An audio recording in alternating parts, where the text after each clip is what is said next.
we understand when you bring these wind turbines, they will cause abortion to our cattle. We cannot be normal and do extraordinary things. You cannot be normal and do abnormal things. Abnormal things are done by abnormal people. And even it can cause abortion on our women. How are you going to mitigate that? I was like, my goodness me, south. And you cannot force people. But today as we speak, everybody who did not join the project wants to be in right now. They want to join the project because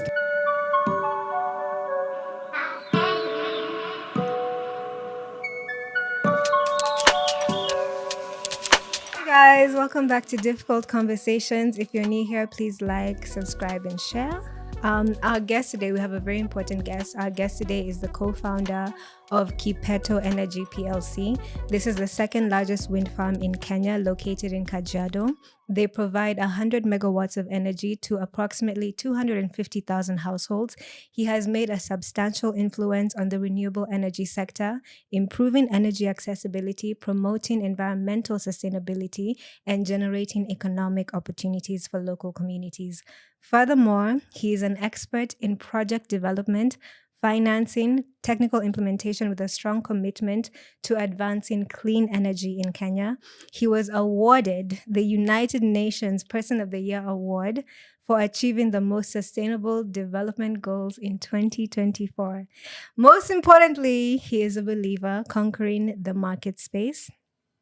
Without further ado, please welcome Sir Charles Munywoki to Difficult Conversations. Thank you for joining us. Thank you. That sounds like someone else, but thank you. Thank you so much. You're welcome. Thank you so much for creating the time to be here. Let's just dive straight into it. I want to know a little bit about your background before Kipeto Energy. Wow. Yeah. My background before Kipeto Energy, I guess you don't want to know how I grew up because that's extremely interesting. You know? We do. I grew up back in Machakos County, a place that was extremely dark. The passion for me to get into energy, I think, began way ago when I was young boy. And I've spoken this frequently on some of the business talks I do. And I do remember when I was growing up, it used to be extremely dark. Yeah. And when I remember exactly when this passion began is when I was in class 7. And in class 7, we got a trip to Nairobi. I know those times for a young boy who has grown in the village, coming to Nairobi was a big thing, you know? Yeah. You come to Nairobi, then you see a lot of electricity. There's a lot of lights in the streets. You get back to the village and it's dark all through. And you wonder, are we cursed? You know, are we under a curse? What's going on? Why is it that things are not really, really very bright like in the city? And I do remember, I recall very well, several times someone told me that you can get electricity from the toilet. I didn't know exactly what that meant. You know, they just spoke and said you can get some energy, some power. What you come to discover later is about getting methane from biomass and things like that. Yeah. But what I did is my dad had a small car, those vintage Ford, those Ford for those years. And I went and took a light bulb, and I took some wires and I connected that to and took an everready battery. I put positive, negative, went and put in the toilet, and I dashed to the house to go and see if the bulb is lighting. And to my disappointment, there was no light. and I was so frustrated. Yeah. Because we, in class 7, we used to go to preps in the morning, and we used to go to have an extended preps in the evening. Yeah. And then you leave the classroom and you get again to the darkness. And fast forward, when I came to Nairobi, I went to KCA. I did my Bachelor of Commerce in KCA. I did my CPA. And then when I finished, I got to a job as an auditor. And I began doing audit several companies here and there. I also moved from there to private sector. But a time came and I got to this company and I lost my job. And when I lost my job, one of my friends who I met back in 1999, I called him and said, look, Simon, I've lost my job. And the guy said, no, Charles, don't worry, don't bother. Come and let's see what we can do together. Yeah. And he was doing small wind turbines for lighting homes for 2 bulbs, 3 bulbs. And then he could sell those small wind turbines across to the country, to the counties, to Tanzania, to Uganda. So he said, Charles, come, let's see what you can do. And then when that happened, I was actually, he had been approached by Acumen Fund because they needed to fund a project. And they said, if we need to give you the funding, you must have a CFO. So he said, no, I have a CFO. He's called Charles. My background being finance and accounting. Yeah. He said, I've got a guy who can do books, Yeah. So he said, no, Charles, it's my CFO. He will come and he'll have a conversation. Yeah. So when I met Acumen Fund, and we discussed about how they want to fund. They wanted to fund $200,000 at the time for small wind turbines, and then we grow to small mini grids. And we had a very good discussion and conversation. And that's how I got myself to where we are today, because that brought in the whole transition up to what the big project we have today. I love that. I just want to know, when was this? When you lost your job, what year was this? Yeah, that was back 2005. 2007. 2007, yeah. 2007. Yeah, I was 8 years old, guys. 2007. Yeah. So this is how Kipeto, this is what birthed Kipeto Wind Farm. So this is now how our partnership between myself, Simon, and another gentleman called Dr. Namunje, who I'm probably will talk about as we move on. That's how we began meeting together. I'd met Simon because the company he was working with was my first company to work with. I went there on attachment, and then we became buddies. He was very good to me. When we go for a cup of coffee, he could come just have talks and things like that. I like the guy. Yeah. But I didn't know we were going to work together. Yeah. So we've been together with Simon since 1999. Those are 26 years. Yeah, I'm 26. As partners. We talk almost every day. Yeah. Including today. Yeah. Yeah. That's No, including yesterday. We have not spoken yet today, but we'll speak. No, you'll definitely speak. Yeah. But that's really wonderful. So you guys were in partnership together, and then it brought about Kipeto Wind Farm. No. This is how Kipeto began. When I came together with Simon, Acumen Fund down the line did not bring the money. Yeah. They were to give us $200,000. But I don't know what happened in the investment committee. We never qualified for the $200,000. So we thought down the line, so what do we need to do? Yeah. Because now we had thought we'll soup up our manufacturing unit for the small wind turbines to make it a big business. But they never gave us that money. So we thought, so what do we need to do? We need to do something. Yeah. And at the time, there was a lot of blackouts, what we call outages. And we thought, why not get into this space where we can provide power to the national grid? But we didn't know how to do it. We had never done it. Yeah. We were all new in the sector. We didn't know what to do. And then we began doing research. What do we need to do? Then Simon speaks to this friend of mine, now he's called Dr. Namunje, and says, we want to do this kind of a project, but we need just to have a very good team that can present something to the government, a team that is coherent, a team that can work together. So Dr. Namunje comes in our team, and now we are 3 of us, and now we begin to put our minds together to see how do we do this thing. And that's how Kipeto was born. We registered a company 2009, and that company, we applied for the rights from the Ministry of Energy, and they gave us those rights. And then we began looking for funding and doing further studies and further research. I know you have a very interesting story about the funding. Yeah. So I have to tap into that. Tell me, how did you locate the land? Because I know Kajiado is very specific. Yes. Yeah. How did you locate the land that this has to be the place? Yeah. When we began the entire process of now looking for the sites and what do you need to do, first of all, we got to understand, for you to do a wind farm, the area must be very good in terms of wind speeds. The speeds must be good. Yeah. When you say good speeds, we talk of speeds from 7 meters per second, 8 meters per second, all the way to around 14 meters per second. Yeah. That's the speeds we look at. And we went to the Ministry of Energy, and they looked and said, this country, we have many areas, we have good wind, but there's a small place in Kajiado. That place that's what they say. The place looks very small.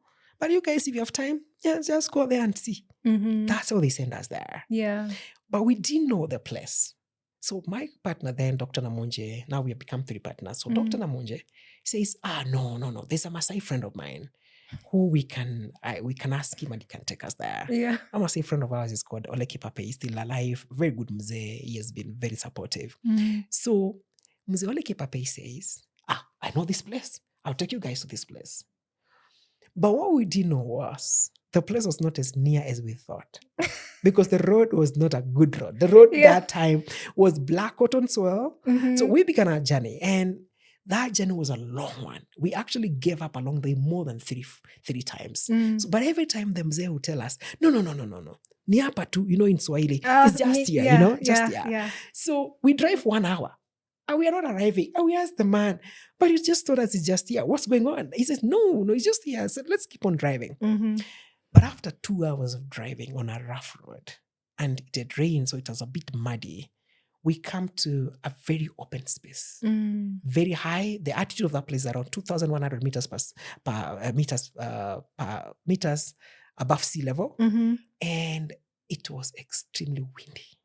So when we landed there, we forgot our troubles on the way. Yeah. And we were there for the next 2 hours. Yeah. Because it was extremely windy. It's exactly what we were looking for. It was very windy, very high.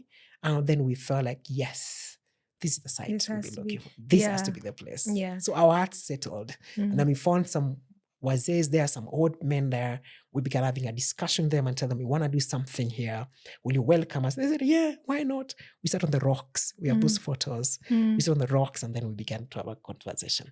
So that's how we spotted the place. Yeah, because I love how specific you are, because I know with especially wind energy, it has to be quite high. Exactly. And the wind has to be constant. Exactly. Yeah. Yes. So that's very good. Yes. Now with the funding. Yeah. So you've registered the company, you secured the land. Not yet. Securing land means having the land registered. We spotted the place. You spotted the place. Exactly. Was there a hassle to register the land? Oh, that was a big hassle. Because the stakeholder engagement process takes quite a bit of time. It's very lengthy. Because imagine you've gone to this land, you are not a native person from that locality. You are a stranger to those guys. And now you have to explain to them that we want to do a project in your land. So the first question is, how do you want to do a project in my land? Yeah. So we took a lot of time to educate these people what we wanted to do and how we wanted to do it. So first of all, the first thing is, that time we did not have any wind farm in the country. It was a new thing. Yeah. Right now you can Google and see wind farms are many in the world. Then there were very few. In Africa, it was only in South Africa where there was an upcoming wind farm, and I think in Egypt there was a wind farm, but not in the large scale there are today, or there is today. So to say there's a wind farm, we want to do a wind farm, you have to draw pictures, explain. I do remember in some of those meetings when we had those stakeholder engagements, we explained so many things. Questions were very interesting. One of the most interesting questions that we got that time was one of those people during the engagement said, we understand when you bring these wind turbines, they will cause abortion to our cattle, and even it can cause abortion on our women. How are you going to mitigate that? I was like, my goodness me. So the level of education that we had to do was a lot. And also, land in this country is very dear to people's heart. So when you say you want to come and do a project on my land, the first question is, do I trust you? You want to go run with my land? That's true. How do I trust you not coming to take my land? So this legal structure that we had to do around the land was quite a lot. And we had to make the community know that we're not coming to take away the land. We're actually partners with them. Yeah. And that's what we did. Explain to them, we are partners with you on this project. We're going to be paying you some revenue from the plant. We're generating revenue. So we share with you our revenues. And by and by, they became comfortable because we answered most of their questions that they wanted us to answer them. And how long did the education process, especially for the local community, just give it like in months or years? This ran all the way to around 5 years for us to do those registrations in full. But at least you're supporting the community. I think it would have been way worse if you guys just came in and didn't do anything for them. No, the community was extremely supportive. Although because of the way some people are viewing the risks, they felt that they cannot be part of the project because they felt, no, you guys gonna come and put a tab in our land. So that what that means to us as a family is that we may be limited in how we want to use our land, which we did explain. There's no limitation at all. So some opted to get out, and you cannot force people. But today as we speak, everybody who did not join the project wants to be in right now. They want to join the project because the benefits that they have accrued to the landowners as we speak, and the communities at large. No, that's wonderful. Yeah. That's I think education is that people tend to fight change, especially when they don't understand what's what. Correct. They will fight it. Correct. Yeah. So that's really wonderful. But it was this interesting season, honestly. Yeah. Because sitting on the rocks with the hot people, with the old Maasai ladies and Maasai old men. Yeah. It became like a family. Yeah. As we speak today, we are one of the elders in that village, in that area, because we brought development for this group of Maasais in that area. And we are very proud of it. Yeah. Very proud. Fun fact for the viewers, this is just for the audience. I know that Maasais are very connected to their ancestral land. Yes. It's not like that for every tribe. So I understand the struggle of when you say that you had to educate people and tell them we're not here to finish anyone. Exactly. We're trying to help you guys. Yeah. And today they are very happy. Yeah. Extremely so. That's wonderful. And did you face any challenges with acquiring the land now from the government? The land in that area is individual land owned. So every family has a title deed. That means we did a negotiation with the particular families. Yeah. Because every home, because they have a title deed, we have to sit down with them and negotiate. Yeah. The government came in to give us the leases. But so that is individually owned land. The other option of that would have been what you call community land. In community land, the land it's held on trust by the county government. But the beauty of where we were, the land is not held in trust by the county government. It is held by the individual owners because they are title deed. So that's why we did not have a lot of challenges with the government in terms of land. Yeah. So the government came in terms of giving us the lease agreements, which we had done with the landowners, because it must be registered by the Register of Lands. Yes. And the government, when it comes to that register, the question is they ask you questions. They call you with you go as a company to speak to the land at the land control board. The land control board asks you questions. They ask the community questions. Have you agreed to have this project done in your land? Are you for it? If you're not for it, we are not registering this. So it's nothing that someone feels they are being coerced. It's a process that everybody feels part of the process. If someone feels, no, I don't want to do this, they sit back. Yeah. Because you have to go to the land control board and say, yes, I consent to this. Yeah. Yes. But the government was supportive in that front. No, that's very good. Yes. That's very, very good. Yeah. So now I just want to make sure we're following the timeline here. Okay. So we got acquired the land. Yes. And then now what's the next phase of this story? Yeah. The next phase of that was looking for the funding. Because remember, when we started the project, we have identified the land. Now we need money to start engaging the community, to do the stakeholder engagement, and also to do a metmast. Because when you start doing study of wind, you need something called wind data. And that wind data is what determines the kind of turbine you're going to use. So the turbine is that big machine, or people use say wind generator, that turns when the wind blows. But for you to get that turbine, you must do what you call a wind study. That wind study gives you the data you require. What that data does is the data allows you to know which wind turbine you're going to use. Like, for example, in phase 1, which you've done right now, we used a 1.7 megawatt GE turbine, General Electric turbine. In phase 2, we have been doing more studies, and we're trusting God. If the government allows us, we can do an expansion program. It's something we're trusting God for.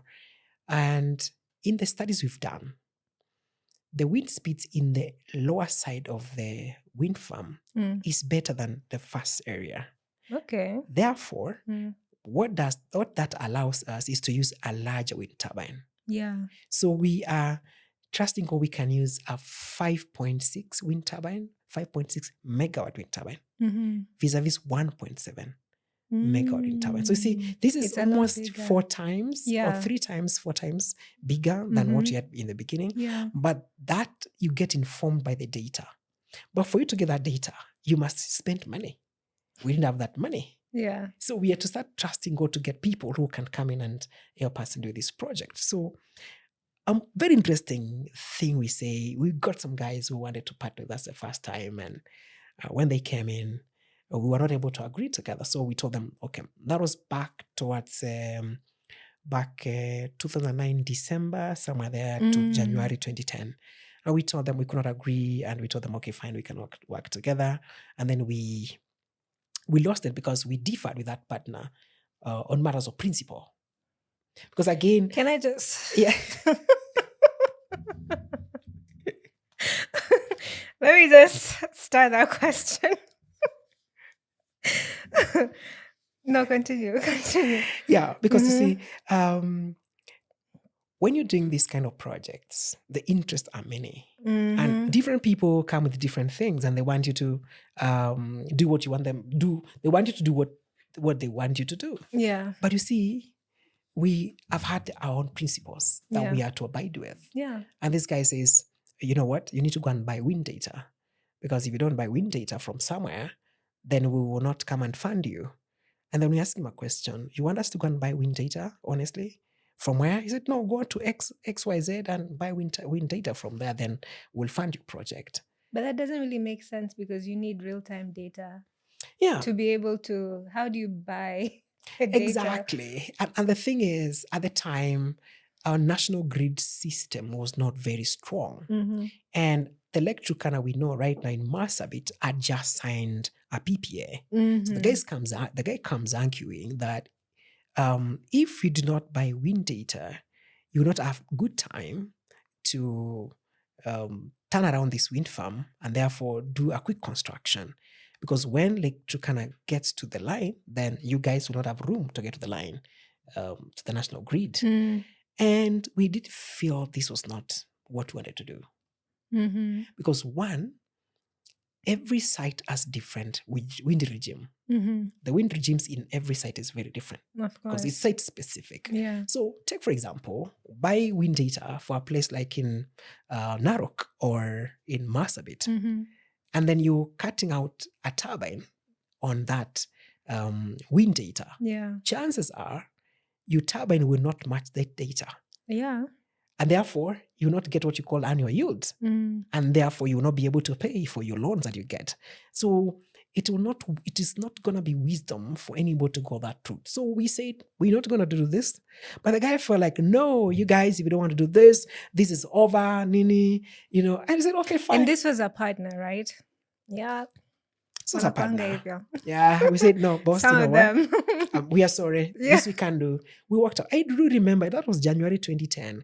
We were at Norfolk Hotel.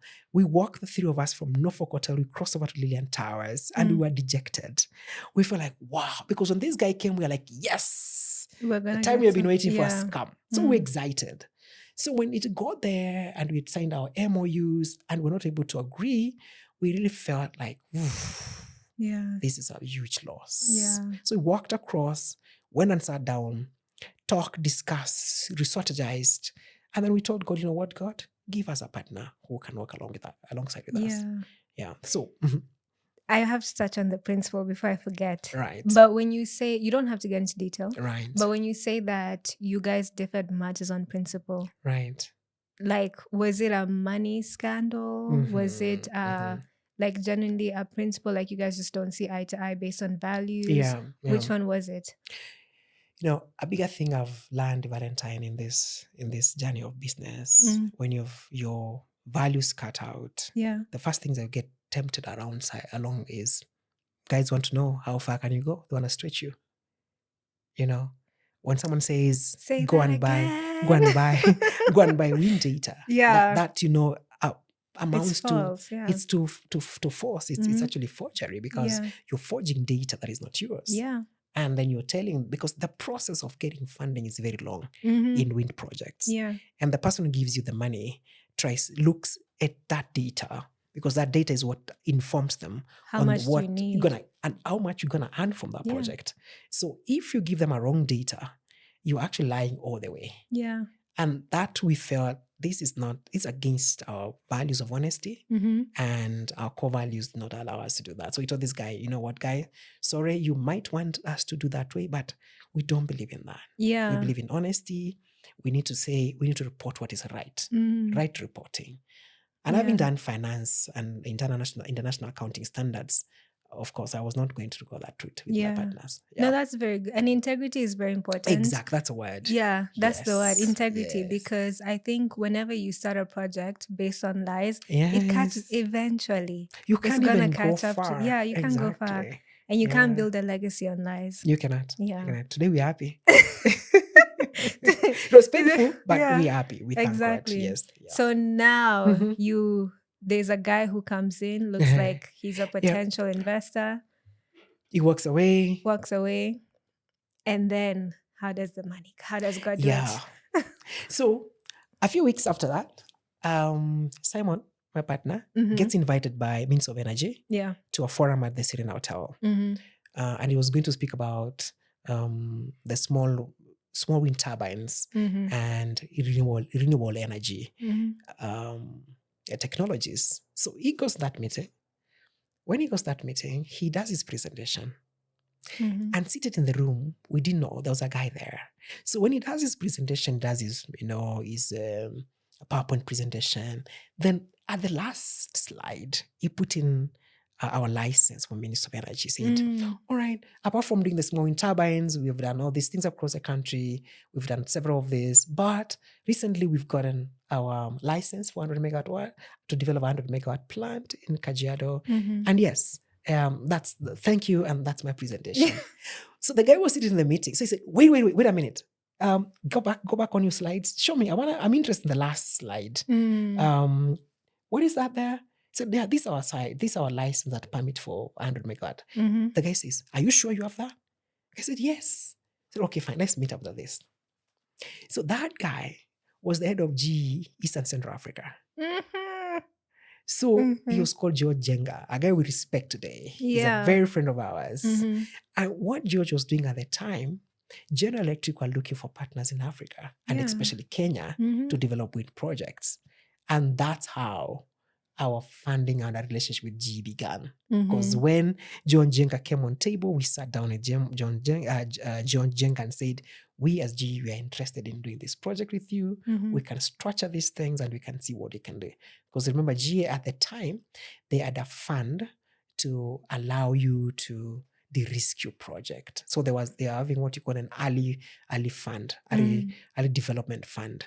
So that allowed us to start developing the plant early. They also gave us an early seed capital. Just remind me, what was the benefits of the early development fund? Okay. Early development fund comes to do what you call de-risking your project. Yes. Because the project has a lot of risks. One of the risks is land. You've not sealed the land. You've not signed the leases with the landowners.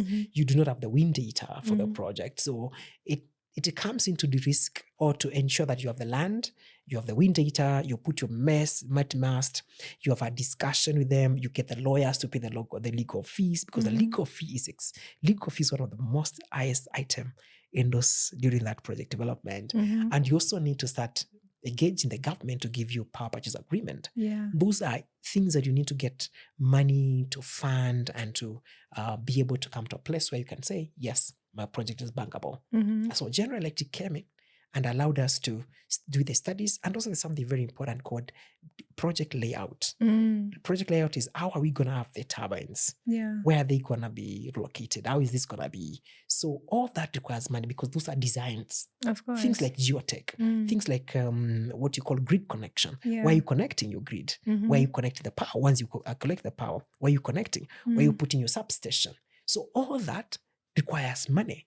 So that early seed capital or that early money, funding comes to allow you to risk the project and now finish all those studies, which now allows the bigger people who has the bigger check to come and give you the money. To come in. Yes. So you have now secured an investor. Exactly. Who looks like he's making sense. Yes, exactly. Yes. Looks like it's making That's sense. Sure, yes. Yeah. So within the first few, when you actually start the project now, how much money did you acquire for that? Right. The first money that came in through General, it was around 300,000 euros. And that was quite something for us to start developing the project. And then we agreed on a modality because G turbines, we had to do what you call design to see how they will match. But G was very, they were very nice. Yeah. They allowed us to do that. And also we started out discussing about the turbine supply and operational maintenance for the wind farm. Yeah, but the 300,000 euros came to help us a lot in that season. And the project has been sustained by the same investors, yes? No, the structures are very different. G has a very interesting structure, and I think maybe it has changed by now. But at the time, what they were looking at is securing a site so they can sell their turbine. So this was a very good model for them because they came in to secure the site for them to secure the turbines. We've done 61.7 megawatt G turbine. So they secured that sale from us. And then after that, they secured something called operational maintenance because after installation of the turbines, we need to maintain them. So we signed a contract for them to maintain the turbine. And then when that was secured, they exited the project and we got other partners coming on to work with us. Yeah. That's very interesting. Yeah. But they opened the door really. Yeah. Because even after that, we were able to get our senior debt from OPIC, who we negotiated with them when G was on board with us. And that allows us to get our senior debt for the entire project. Yeah. Yes. That's very interesting. I love how it's always trying to expand, get larger, because you can't stay with the same thing forever. Yeah, but you see, the thing is this: people will not come to you when you're stagnant. People will come to you when you're doing something. Yep. Yeah. Yeah. So people notice you when you are dressed and you're walking along the road. Yeah. When you're dressed and you're inside the house, there's no one to see you. Yeah. And to say, look, can we do this together? But when you're walking along the way, someone says, wow, this looks good. This looks like someone who we can have a discussion with. Yeah. And that's how those guys came alongside with us. Yeah. Yeah. No, I love how you put that whenever you're expanding, people want to work with you. Exactly. Yeah. Yeah. Because times are changing, my friend. Yeah. Times are changing. It's true. It's true. So I do want to acknowledge the fact that you guys are the second largest wind farm in Kenya. Yeah. Right. And obviously you do have competitors. Obviously, what would you say makes you guys so different from your competitors? Interesting. In the sector of power generation, we don't talk of competition. Eish! Because it's large, it's big enough. It's big enough, and the government wants you to generate to give the country power because you do understand that we do not have enough electricity. Yeah. At the same time, the cost of doing these projects is very expensive. Our project costed us $323 million to put up the entire plant. This was over time, though. This is over time. Okay. Because when G came in, we had to do many other things. Yeah. And this takes quite long for someone to understand because we began 2009. Yeah. We began giving Kenya power or electricity 2021. We did our construction during COVID. So how many years are those? From 2009 to 2021. Yeah. It was around 11 years. Yeah. 12, 11 years, thereabout. So that period was a period for designing, period for getting money, negotiating with the government, getting power purchase agreement, getting something you call letter of support, getting generation license, then designing, going to inspect the turbines in China and also across Africa to try to see how are these things done. So it's quite an expensive process, and also raising the funding, because raising the funding is another bigger animal altogether. And when G came, they gave us a lot of mileage in negotiation. And that helped us a lot on getting our senior debt. Yeah. American government through, and we do thank American government because they've given us a lot of funding for Is the this project. through USAID? Not USAID. Okay. They are called, originally it used to be called OPIC, Overseas Private Investment Corporation of the US. Now they have changed their name to DFC, Development Finance Corporation of the US. They have funded us $233 million for the project. And that this season, this time you're saying, what are we doing? Those are the things we're negotiating. Yeah. Yeah, those are the things we're doing with the government, the US government. And during Obama time, we were part of the people who some of those things we are seeing in the newspapers announced around. I actually wanted to ask that. Yeah. When it comes, I know that, when different governments come in, there's always a play on how the business, everything is affected. Correct. Yeah, especially when it comes to funding. And everybody knows the controversy right now with USAID. Yes. And I just wanted to know which government, rather, did you not necessarily struggle, Right. but which government was it a little bit more lenient for you to get funding? And what are the challenges that you face? Because I know these things are based on policy as well. Yeah, exactly. Yeah. The advantage we got with our project was there was a need in the country.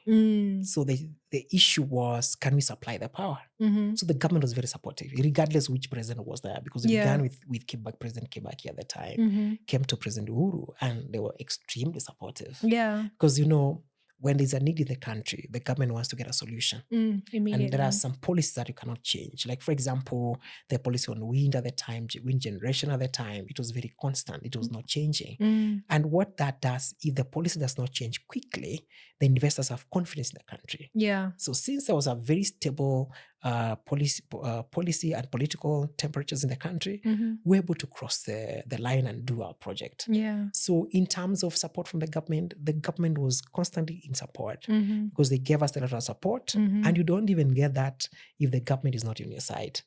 And again, this is creating jobs.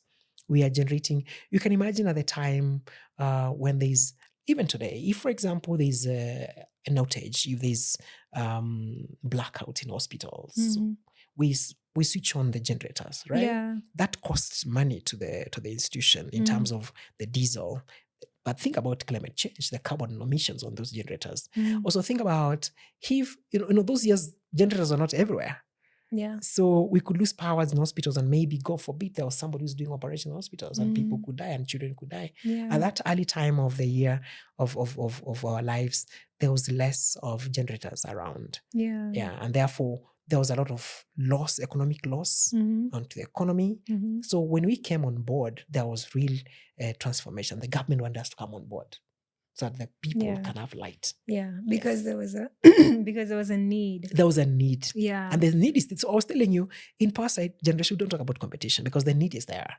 I really appreciate the fact that you said that. Yes. Because everyone's always like, I have to do better than my and it's like, it's not the same thing. Most of the times there's really a seat at the table for everyone. Exactly. Yeah. Yeah. So the space is big. And again, look, we should always be what I call forward thinking. Now we are in an era where there's hydrogen production because of decarbonization. Everybody think about hydrogen. Everyone is thinking about methanol. Everyone is thinking about ethanol. So when you start thinking broadly, then you get to understand the space is big. Like, for example, we have a new project we want to do and we are working on and we trust what we're going to do. It's an hydrogen project. And that hydrogen project does not necessarily need power from the grid because we need a captive power. We need 2 gigawatts of solar, 2 gigawatts of wind and 1 gigawatt of solar. That's massive. Yeah. So if someone comes and says, I'll give you 100 megawatt, I'll give you another 200 megawatt, the space is big enough. Yeah. And in Africa right now, we are well positioned to deliver this to the world. We had a call the other day with Lufthansa because we want to do something called ESAF. That is, we want to supply what you call ESAF, which is sustainable aviation fuel, to the planes across at JKIA. But what that means is Lufthansa, the guys tell us, in Europe, the cost of ESAF, as it stands right now, is around €6, right? our leverage cost of production of our eServe is likely to be around, okay, these are the final numbers, but around €2.5, $2.5. So these guys say, no, look, why are you getting those numbers? How can you get those numbers? But we say, look, we have a lot of wind in Africa. Yeah. We have a lot of solar in Africa. And our cost of production becomes low. Exactly. So when your cost of production is low, your end product or your pricing of your product is still low. Yeah. So they say, okay, fine. Why can't you ship this thing to us? So, and that's what I'm saying. We need to look broadly into the market. We can't keep on looking at the problem of us sometimes is we want to be in one house, a small 10 by 10 feet house. Yeah. We begin to fight. We don't want to go outside and see the opportunities that are there outside. Exactly. When your eyes open up, the world is looking for Africa for solutions. That's true. We have met. I was in Geneva in December. Speaking at the UNDP conference on renewable energy. And as a UN Person of the Year, the question that was in the room was, how have you done this in Africa? We want to bring investments in Africa, but we're not getting people who are ready to be funded in Africa. Yeah. I said, and there's a lot of opportunity because we have everything that you need. We have the land, we have the solar, we have the wind, we have the water, we have everything. Yeah. Yeah. Exactly. But you see, the thing is this, when you're born somewhere, the thing that you find begins to bother you. But I keep on telling people, your purpose is more likely tied around the things that bother you. My friend Simon, their place in Sagala, in Taita, had a lot of wind. That thing was bothering him every day.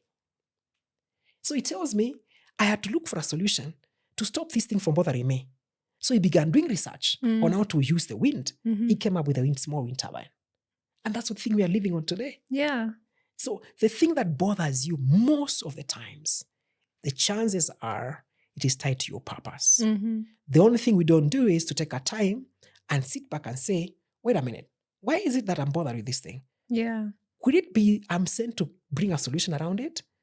And that's what we need to do a lot of reflection. So there's a lot of opportunity in Africa, and we don't view ourselves as having competition in Africa because in Kenya, so to speak, because look, when you go down to Tanzania, there's demand for electricity.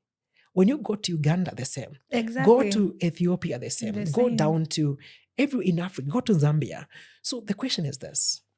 If we have, like for example, right now we have what you call East African Power Pool, which has now connected East Africa together, and you can generate power in Kenya and sell it to Tanzania or to Uganda.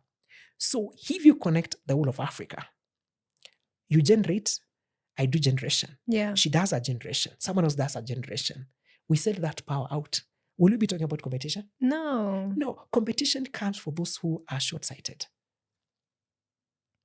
Good. Because depending on where you look, that informs the kind of decisions you will make and what you see.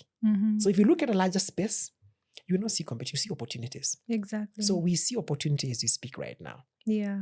Yes. And would you say that right now, even because I know that Kenya is a bit different, but would you say that right now, even in Africa specifically, like there's more of a chance for us to work together because the demand is needed heavy. You know, the world is looking for us for solutions. Exactly. And it's very sort of diabolical if we can't help each other. Right. And then we're trying to help them. Exactly. Yeah.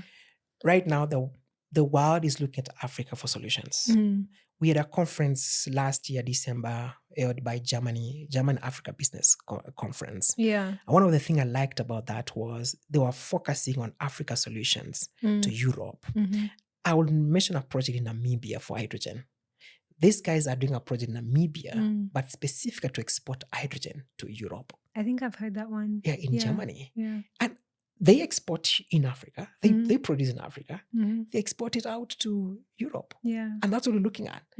Africa is very well positioned because we're in the tropics. Right now in the US, it's extremely cold right now. It's negative 12. I do understand. My friend was telling me this lunchtime that where one of his friends, I don't know whether Texas or where, it's negative 12. Yeah. Today we are saying Nairobi, we're at how many degrees? 30 degrees, 29. Yeah, it's too hot. It's too hot. Yeah. That heat is what they are looking for. we can have a way of exporting that heat via hydrogen or something else, ESAF, give them solutions. Yeah. Africa is the best positioned continent in the world to provide solutions for the world. And how would you encourage collaborations within African countries? The governments themselves need to look at Africa as a solution provider. Yeah. If you don't look at yourself as a solution provider, you will never see the solution coming your way. And supportive of business across borders. Yeah. You know, I do understand people like protecting what's happening around their countries. Yeah. But again, if you want skills to move across, you need to support your people and also receive people in your countries. When we were awarded last year as a UN Person of the Year, what I liked was after that, the people who came to congratulate us were from all over Africa. And what they kept on saying is, Charles, come, let's do this in our country. Yeah. And that's what I like. So the spirit is rife in Africa, and the people are seeing this as a solution. The only challenge we always keep on facing in Africa is political instability and political absence of support for political, or absence of political support for things like what you're doing today. Exactly. In most of the African countries. But if the support was there from the political class, no telling what Africa can do. Yeah. Yeah. That's so true. Anyways, guys, new dispensation, you never know. The next 10 years, you never know. Yeah. So I'm just making sure we follow the timeline. Right, so you secure the funding, you've secured the funding. Right. And I just wanted to know, is there a way that you can simply just highlight the journey of your success? Ooh, wow, that's a tough one. Because I know there must be ups and downs. Our project died like 10 times every year. What do you mean for over died? 10 years. The challenges were too many in short. Yeah. The challenges were too many. Every year we used to face fresh challenges, new challenges along the way. And I tell people that resilience is one of the factors for any entrepreneur who wants to succeed. If you're not resilient, then you will never succeed because you must fall and rise. And I like what the good book says. It says a righteous man falls 7 times. So the Bible recognizes this are falling. And you don't need to stay there. Yeah. You raise up again, dust yourself off, and you keep on going. So we cannot put a mark on something and say, this is what caused us succeed. Yeah. But God factor, in my view, was a very big factor. We're coming to that. Right. Let me put a pin on that. Right. Yeah. Right. But the thing that I can mention besides that is the level of professionalism. Yeah. Because if you don't do your things in a professional manner, then even the partners you want to come to partner with you, they will see what you call alls in your presentations, in the way you've done your business. And they say, look, we cannot fund you. Yeah. Because you don't look bankable. So first thing is, one, produce something that is extremely bankable. Bankability means a banker can see that thing and say, yes, I want to put my money into it. Yeah. It is so good, I need to fund it. This thing, I cannot just be not part of it. You just want to be part of the project. Yeah. And I do think the partners we got along the way were extremely instrumental in what we achieved in terms of success. Because they were very serious because after GE left, we got some other guys called AIM, African Investment Managers, and then AIM left, and then we got Actis. Yeah. And Actis were extremely good in what we do, and pushed the project, got to financial close, discussed issues with the financials. Everybody said, wow, this is a good project. Yeah. We can finance. The economics were good. Government gave us letters of support to support the project. And at the end of the day, got a lot of support from the KPLC, gave us the PPA, and all of that contributed to the success of the project. It was multifaceted project and different partners who came along the way. Yeah. Yes. No, that's wonderful. And what advice would you have for young people going into not just wind, but the renewable energy sector? What advice would you give them? My first advice will be they need to be patient. Major key. Please say it again. You need to be patient. Yeah. Nothing just comes easy. The problem is nowadays people want quick things, Yeah. ready things, put it in microwave, just warm it. And it's In 2 ready to minutes, go. it's ready. Yeah. I'll eat it, I go. The real life does not work like that. Whatever comes easy goes easy. And people should learn to work and put your hands into work. Be smart, trust God, keep on pushing yourself. Failure does not define you. Yeah. We have failed many times in our project. Can you please highlight some of those failures Right. as you explain? Back in 2016, we were almost getting back to financial close. And activists out there wrote and said in the newspapers that an endangered species in Kajiado is about a bad species is about to be distinct because of an upcoming wind farm. That was back in 2016. What bird was this? There's a white vulture in Kajiado, and that white vulture moved from Kajiado to Narok to Tanzania, Serengeti, and it comes all the way to Kajiado and that Kajiado region. So they say that bird, that white pecked vulture, is about to be distinct because there's an upcoming wind farm. And IFC, who are our partners at the time, went and said, "You guys, man, we must get a way out of this done. Otherwise, we're not going to do the funding. If there's no mitigation for this, then we're going to lose the funding." And that was a dark cloud on our wind farm. But how are you supposed to prevent something? Like, it's a bird. Exactly. And that's what every other person thinks. It's a bird, right? Yeah. But the environmentalists will tell you that bird has its own values. Of course it does. We're not taking it away. I'm Yeah, just saying, like, how exactly. are you supposed to put like a net that is what we are on the saying. wind Everybody, farm? Yeah. that is what we are saying.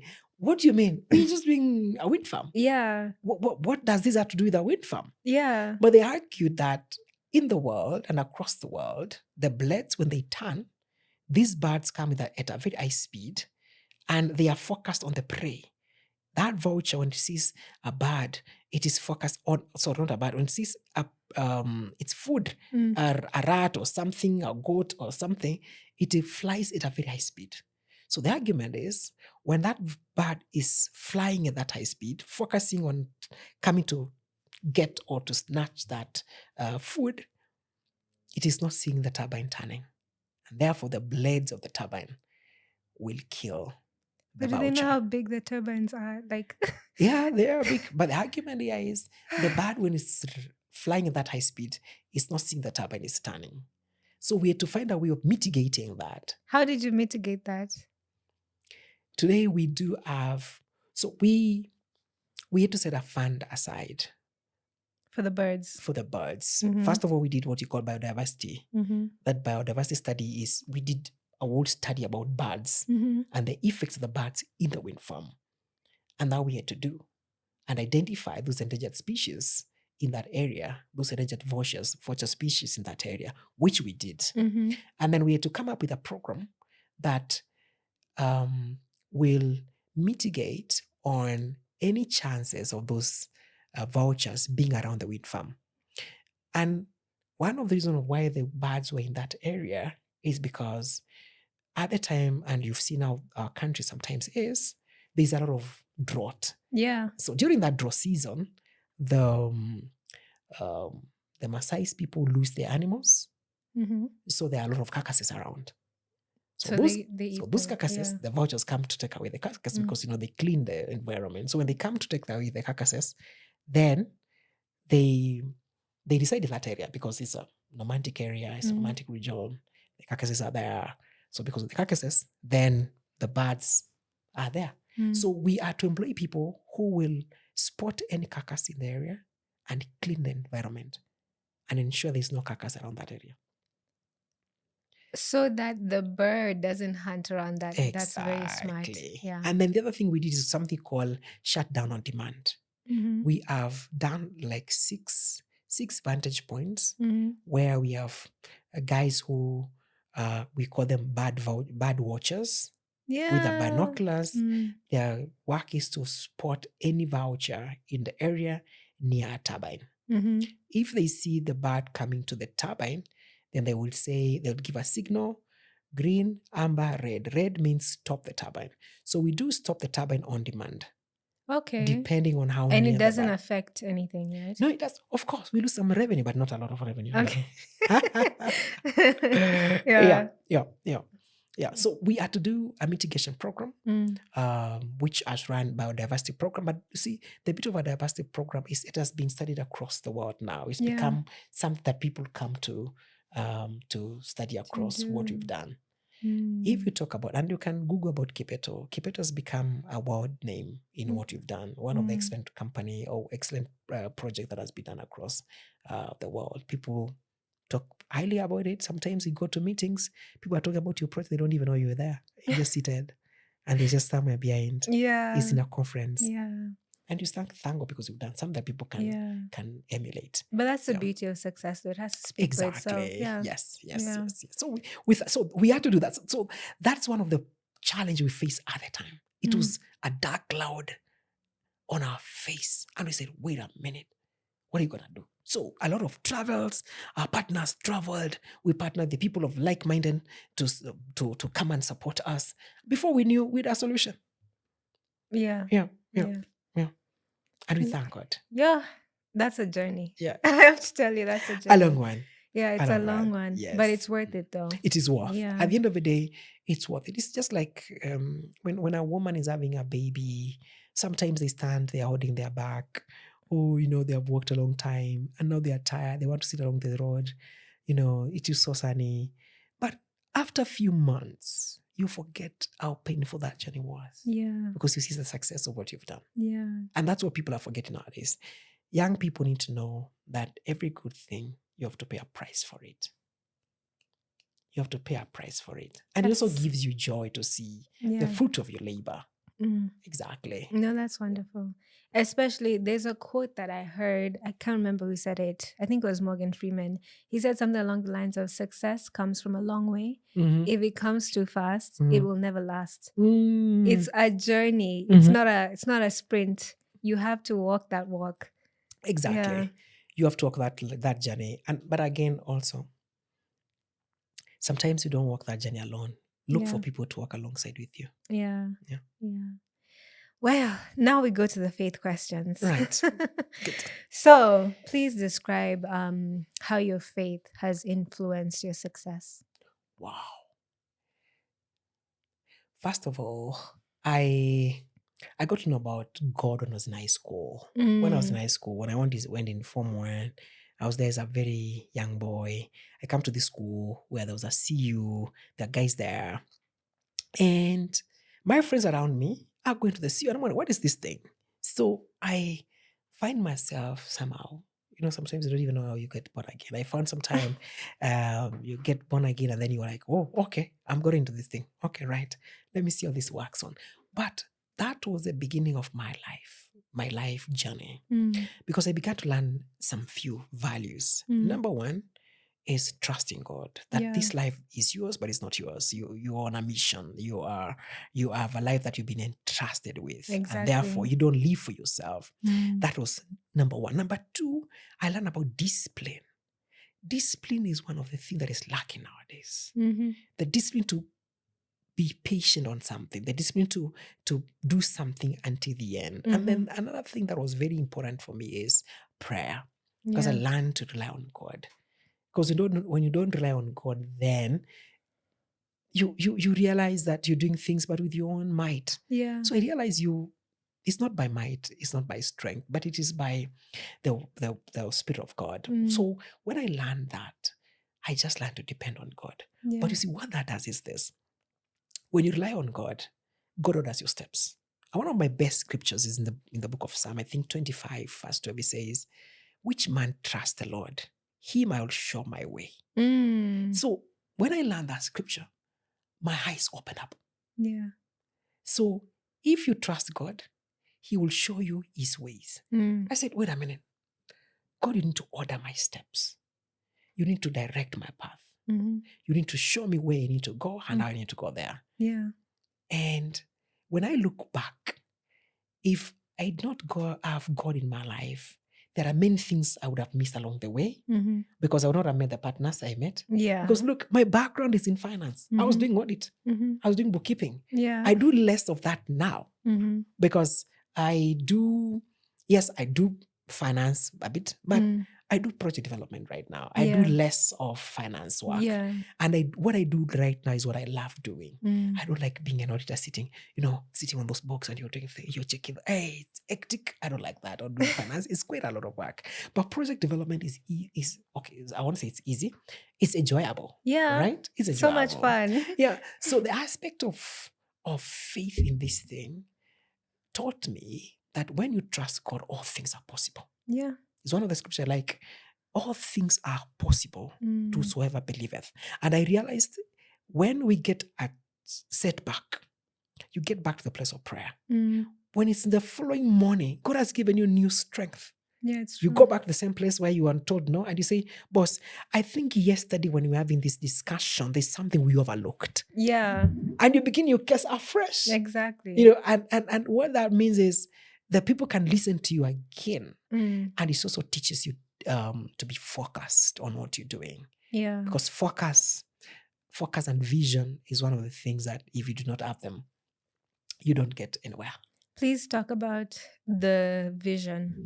Vision. Because I know one thing that I've come to learn about God is that He gives you a vision. Exactly. And you can only ever go as far as your vision. Exactly. It's true. Yeah. Of course, God tells Abraham, as far as your eyes can see, that land I've given you. So the first thing that God wants you to see is where can your eyes see? You can only go as far as your eyes can see. Yeah. Right now, let me give an example. We are doing ESAF project. It's when I see sustainable aviation fuel in this country, it is coming. It is. Because you've seen it. Yeah. So the thing is, as far as your eyes can see, that's where you go. If you don't see it, I like one of my best mentors used, who mentored me, the late Bishop Allen. Bishop Allen used to tell us when you were young, you will only go as far as your eyes can see. Yeah.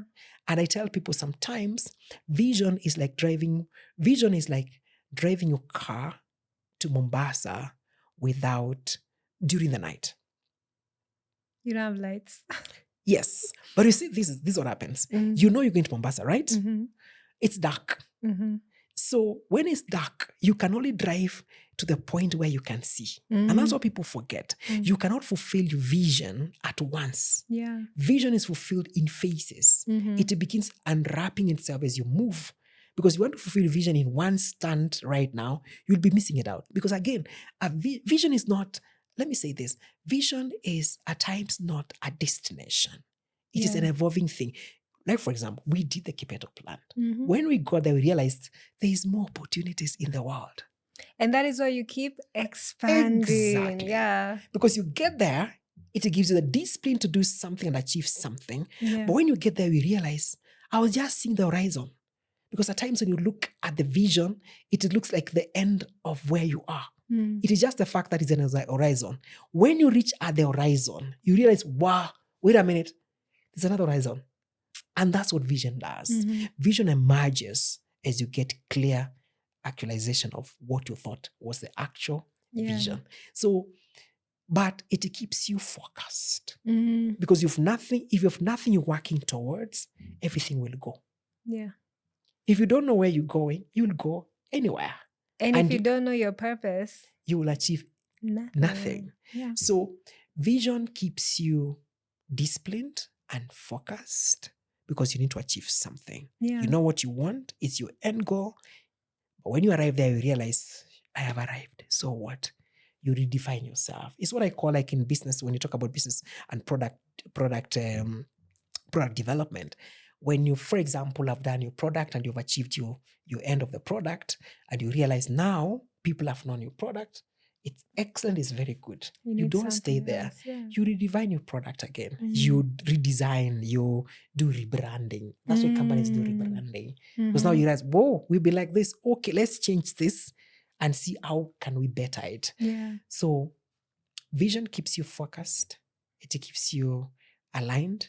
It keeps you disciplined because now you cannot just go here and here. Yeah. You need to achieve something. Mm-hmm. Yeah. And have you had moments because of your faith you felt stagnant? Because I know that this has been a journey. Have you had moments where you felt stagnant, like you guys were just not moving, nothing was happening? Many of those moments have come. And I need you to tell us about those many times.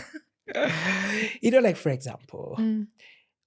when we began doing what you're doing today, we knocked many doors Yeah. and nobody was listening to us. Let me give you, in terms of financial example, what this means. We approach banks and we tell banks, we want to do a wind farm. Mhm. They ask us, what security do you have? We say we have no security. Yeah, nothing. They ask us, so how much money do you want us to give you? We were looking at that time, $10 million as a local partner to put in the project. Yeah. They say, you want us to give you $10 million and you have no security? We don't work like this. So what can you, and this is, we've gone to this bank that they know. So what do you want us, how can we give you money without a security? Mm. So the only thing we can do is we can pledge you our shares. We pledge shares on something we've not seen. So for many 2-3 years, we worked across many institutions, knocking the doors, looking for funding. We're not getting anything. Yeah. Because one, we had not done anything. It was bare land. So everybody comes there and says, you were saying you want to do something here? Give me a break. And you're saying it's going to be how big? Honestly? Are you mad or what? So people call us mad. I have friends of ours who they have told me, and we joke about it today because they're my buddies. They told me, Charles, we think you are nuts. And it's we laugh about it today because you're friends. Charles, back in those days, it was serious. Charles, honestly, we thought you were nuts. How could you tell us you're doing this thing? And we are praying about it in prayer. We go for moments of caches and we are praying. But I tell people, it is only you who sees your vision. Vision, you have to speak to people around you until it's personal. And you are the only one who's passionate about what you want to do. Yeah. You have to bring me in to see what you see the way you see it. And most people don't see it that way. So we had many of this. And another one I will tell you about is when we are getting our letter of support, there was a company called Kipeto Wind. Kipeto Wind faced these challenges at the time. And when it faced these challenges at the time, there were a lot of challenges on the wind project. The wind project could not succeed. And GE was our partner, and they were partners too in the provision of turbines in the same project as well. And now when we went to discuss the government, there arose many fresh new challenges around the discussion around the letter of support. Because now, it is now real that these projects can fail. Because that project was coming and it was not materialized, never materialized. Yeah. So we faced fresh hurdles on putting our letter of support together. And everybody was like, honestly, does this have to be? Yeah. But it had to be, because if that was not going to be, we're not going to have a letter of support from the government, we're not going to have our wind farm. And the funding was not going to come. Yeah. So every time, and that's the second. The third one is when we were doing construction. COVID hit. Yeah, you said that you built actually in 2020. And exactly. I was like, what? 2019, 2021. So there was lockdown. So we are not able to move across to do constructions. Yeah. Engineers are not coming. Approvals from the government became stringent, and getting things moving in shipments became a problem. And COVID, several of our staff were on, we used to call them what? They were in isolation, because you get there, you have, and because we had around 1,000 people during construction in one site during COVID, it was tough. And then social distancing. And you're doing construction, it was tough. So we face a lot of challenges, but every time we face a challenge, one of the things I like about our partnerships and my partners is we sit down on the room, we strategize, look at options. This is how it was yesterday. These are the challenges we faced. What can we do to face these challenges? How can we better ourselves? What can we do to ensure we have success? And God gives us wisdom. Yeah. We get a solution and we move forward. So the challenges have been very many. But you see, the thing is this with vision. When you share your vision out to people, the people hold you accountable. Now, when you have people holding you accountable, you have no way but to succeed. Yeah. Because every day they remind you, hey boss, Tumefika wapi? Where are we at? Are Yeah. we progressing or not? How far? Even if you wanted to give up, you realize, wait a minute. Did I say that yesterday? And then you go like, did I have to say it? Really? I should have kept quiet. But that drives you. I think one thing that I can say about people, specifically in business, Yeah. business people don't have the same advantage as politicians. You know, a politician can tell you for 20 years, we're going to build a road for 20 years, and that road will never be built. For the last 20 years, hasn't been Agreed. built. A business person, it is your track record. What speaks for you? Exactly. If it's not there, my friend, walk. It's true. Yeah. It's true. Today we're speaking with our partners because they're here and we're discussing about a few things within the business. And one other thing they said, we respect you guys as our local partners because you guys, you focus on what you do Yeah. because you see results. Exactly. Yeah. So, yeah, I like what you're saying. Yeah. No, business, you need Entrepreneurs- results. Exactly. If no results, no business. No business. Yeah. That's right. That's wonderful. Mm. Now, I wanted you, this is a bit of a controversial one, Right? but I wanted you to share an example of a time where you encountered a situation that conflicted your values. And if you had accepted, for example, an offer, yeah. it would have helped you get ahead. Yeah, exactly. Like what you said earlier on. Mm-hmm. What that girl was asking us was not impossible. Yeah. When he was saying we buy wind data, it's not that it's not possible. It's possible. Yeah. Yeah. Would have gone across and we would have looked and we would have gotten the data. Mm-hmm. And that would have given us what you call a head start. Yeah. Head start. Mm-hmm. Would have said, yes, here it is. The guy would have brought $10 million on the table at the time. Yeah. He would have And that- done it. Yeah. Mm-hmm. And that would have meant we move quickly and Mhm. very fast. Mm-hmm. But what would that have done to us and as a project? Mm. Would have gotten the money, yes. Because someone giving you that money, and then you say, okay, fine, what are you paying us as our equity? Say something like $2 million, thereabout, 30%, $3 million. That's good money in the pocket. Very Who good doesn't want money. that money? I mean, Everyone. everyone. I mean, yeah, everywhere. But we looked and said, honestly, because of integrity, you can't go that way. Yeah. And that's where now God comes and speaks to you with just a small voice, boss. Don't go that route. Mm. While you know this route is nice, It makes sense. makes sense, Don't do it. makes you stand out immediately. Yeah. You got that cash in your pocket. You want to do what you want to do. And that's what he's saying. Doing business without value is equivalent to death, early death, so to speak. Period. Because you do business without value, you die early. Yeah. Yeah. So that was one of the most outstanding one in the beginning, which we could not stand, but it would have made us start immediately. Some of those challenges we faced, I don't get face. Exactly. Yeah. But then you don't know if you would have even lasted by now. That's the Yeah. other thing. Yeah. Yeah. Yeah. Yeah. That's the other thing. Yes. Perks of having integrity. Those are the sacrifices you make. Now, speaking of sacrifice, this is my last question, I promise. What would you say, and I mean this from all angles, literally, Right, yeah. whether it's spiritually, Mhm. financially, what did you have to lose for you to be who you are today? One of it, we have to lose, you lose yourself. Yeah. In this sense, Mm. it is very easy to sit down and not do anything. Mm. It takes someone who is very determined Yeah. to do something Mhm. and have a result. Mm. So to get what we got, we had to lose ourselves Yeah. and become kind of mad people. Yeah. I mean, that's faith. Exactly. That's faith. We Yeah. almost became mad because I told you, people are saying I'm nuts. Because now you've died to your vision. Mm-hmm. And if you don't die to your vision, then you will never achieve what you need to achieve. Yeah. So we had to die to ourselves Mm-hmm. because we realized we cannot be normal and do extraordinary things. You cannot be normal and do abnormal things. Abnormal things are done by abnormal people. So for us to do the abnormal things, we had to become abnormal. Exactly. And that's the thing we had to do. Self-diagnosed. Yes, exactly. Yeah. So we became abnormal. Yeah. People are like, you guys, man. Oh, how come? And that we had to be. Yeah. And There's become no way mad, around it. prayer, anything. We have to seek for wisdom. We spend money. So we are to do what we got to do. Sacrifice many things to achieve this one thing. And I like what Paul says. This one thing I do.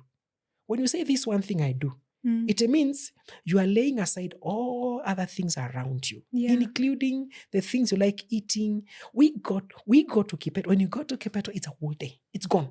No network at the time. Those time there was no network. You get to the bush, nobody's talking to you, and things are whole day. Our whole day is finished. Literally. So we have to die to our friends. We have to die to many things. We have to die to the things we are doing. Now people think you've gone mad. You no longer meet with them. I think, okay, this guy, let's see what he gets. Please, this is just a follow-up. Okay. But even in terms of friendships, right? I think people don't understand that when because I think life is like, especially life with God, it's like going up a mountain. Yes. Exactly. The higher you go, you just have to walk lightly. And that means you just have to let go of some friends. Exactly. Yeah. You have to let things go. You have to let people go, and they will come to understand you later. And don't forget, the people who put you down are the most. So you have to keep on focused on your vision. Because when you talk about something, there's nothing happening, people think maybe you're proud, you don't want to listen to us. We have told you this will work, you're not following it. We have told you this won't work, you're still working on it. So you're left alone. But when they see your results, that's when they're like, okay. So they come. Okay, now we understand you. Yeah. And also now the next follow-up spiritually. Yes. Because, my friend. Yes. I can tell Sir Charles has paid the price. I can tell. Thank you. Yeah. Thank you. No, spiritually. Yeah, we had to. Because again, when I got born again, those many years ago, I began serving in church as an usher. Yeah. This is a good one. I began serving in church as an usher for many years. Yeah. In JCC, I was head of ushering. And I was also in head of protocol. Then we came to Papa Stand, I was head of ushering and head of protocol. One of the things that I learned about, and this is one of my best thing I like, when I was serving as an usher in church, people didn't know I was doing this project. So guys could come and walk in and they looked down upon me. Oh, where usher bana, unatuambia nini talk up. And they did not even know what I was doing. Yeah. They didn't even know that I can employ them 100 times and pay them more than what they're earning. But they used to look down upon me, and I tell God, Lord, thank you. See the work that I'm doing. Yeah. Thank you. And I used to tell God, Lord, you know what? The Bible is very clear. You cannot serve me and I don't bless you. The word is clear. When you serve me, I bless your water. I'll bless everything about you. I knew the scriptures very well. So I've served as an usher for over 20 years. Yeah. And I've seen what God can do. Because it's the more you serve God, the more God comes to bless your life. Exactly. The more you serve God, the more God tells you what you need to do. Tithing and doing all these things, and it opens doors for you. Most of the doors I've seen God do in my life today is as a result of knowing God and serving God. And I have served. And today, when I do anything that I'm doing, and people say, oh, Charles, you're doing this, I say, okay, fine, thank you. But I know where these things have come from. And I could tell when people classify you depending on where they found you. So find me serving and you think, huyu anatuambia nini? Huyu ni asha tu. But what you don't know is I'm serving because of a revelation. That I'm not serving man. I'm serving God. And because of that element of serving God, God comes and serves you. So when I see the result that God is giving us, the favor that we receive in the marketplace, even the awards we are getting across the world, is nothing but what God has done. Exactly. Because I have served God and I do continue serving God. And we do give, for example, and I think we finish, if your time is up, we finish on this one. No, we have time. We have done what you call community trust. Community trust means we have given 5% of distributable profits to the community. Yeah. So the money that's supposed to be coming to us as directors or as shareholders, you give 5% of that we've given back to the community. That's a kingdom principle, guys. Yeah. Kingdom principle. We give back to the community. Yeah. The community is very happy. Boreholes, roads, hospitals, dispensaries, bursaries. Sometimes we buy hay for the communities when it's dry, and we've organized waters with boreholes in the community. And right now, they are doing classwork for classrooms for the schools. Yeah. We've done many things, road network, caravans in the area, and we have given back to the community. Yeah. So anything that we could have and that's not small amount of money. It's a lot of money. It's in the millions. But we said, look, we cannot just be selfish. a heart that loves is a heart that gives. Exactly. So he said, okay, it's our principle. God showed this to us. He gave us Jesus Christ to come and die for us. And therefore he said, okay, fine, let's give back to the community. And we Yeah. are very happy. When you go there, those guys look at us and they say, wow, we thank God for you. Yeah, because you're helping them. Exactly. Yeah.